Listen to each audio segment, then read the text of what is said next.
ደሞዞን ቆጥበው አለያም ነግደው አትርፈው የቤት ባለቤት ለመሆን ስንት ዓመት ይፈጅቦታል? ያለቦትን የመኖሪያ ቤት ችግር በቀላሉ እንዲፈቱ ኪ ሃውሲንግ ፋይናንስ ሶሉሽን መፍትሄ አለኝ ይሎታል። ከዚህ ቀደም በአዲስ አበባ ፒያሳ፣ አያት፣ ቃሊቲ ማሰልጠኛ፣ ጋርመንት፣ የካባዶና ሰሚት ሳይቶች እንደዚሁም በባህር ዳር ከተማ መቶዎችን የቤት ባለቤት አድርጓል። አሁን እንዲህ በቀላሉ ይወጣልኛል ቶሎ ምናምን ብዬ አላሰብኩም። ሰርፕራይዝ ነው የሆንኩት። ከጠበቅኩት በላይ ነው እንደሚሆንልኝ። እጣውም የቤቱ ጥራትም አካባቢውም የመረጥኩት ስለሆነ ደስተኛ ነኝ።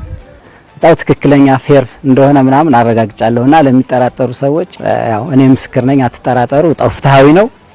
በድል ሁሉም በየተራ ባለቤት እንደሚሆን አረጋግጫለሁ። ባርኮት እድለኛ ነው መሰለኝ። በጣም እድለኛ እሱ ነው ባለቤቱ። እንግዲህ ያው ለሁሉም የምንመኘው ሞዴሉ ቀላል ነው። አዎ እውነት ነው። ምክንያቱም በጣም በኢዚ ክፍያ ነው እውነት ለመናገር ማለት ነው። ይሄ እንትን ጉዳይ የኢሹ ነው። እያንዳንዳችን አሁን ቤት ምን ማለት እንደሆነ ይታወቃል። ሁለተኛ ነገር ደግሞ በሎንግ ረን ክፍያ ሳትጨናነቅ የምትከፍሊ የምታገኘው ነው።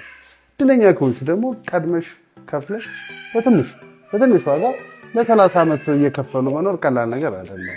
አሁን ተራው የርሶ ነው። 83145 ብር ቅድመ ክፍያ ከፍለውና በወር ከ2000 ብር ጀምሮ በመቆጠብ ብቻ ከወለድ ነፃ በሆነና በ30 ዓመት ቀስ ብለው በሚከፍሉት አሰራር የቤት ባለቤት ለመሆን ዛሬውኑ ይመዝገቡ። ኪ ሃውሲንግ ከአልሚዎች ጋር ባደረገው ስምምነት መሰረት በ40 ሳይቶች 5200 ቤቶችን እያስገነባ ነው። ዛሬውኑ ተመዝግበው ከነዚህ ቤቶች ውስጥ አንዱን የራስዎ ያድርጉ። ሚያዝያ 30 2017 ቀጣይ እድለኞችን እንለያለን። ለፕሮጀክቱ መሳካት ዋስትና በመስጠት አንጋፋው የኢትዮጵያ መድን ድርጅት አብረውን እየሰሩ ይገኛሉ።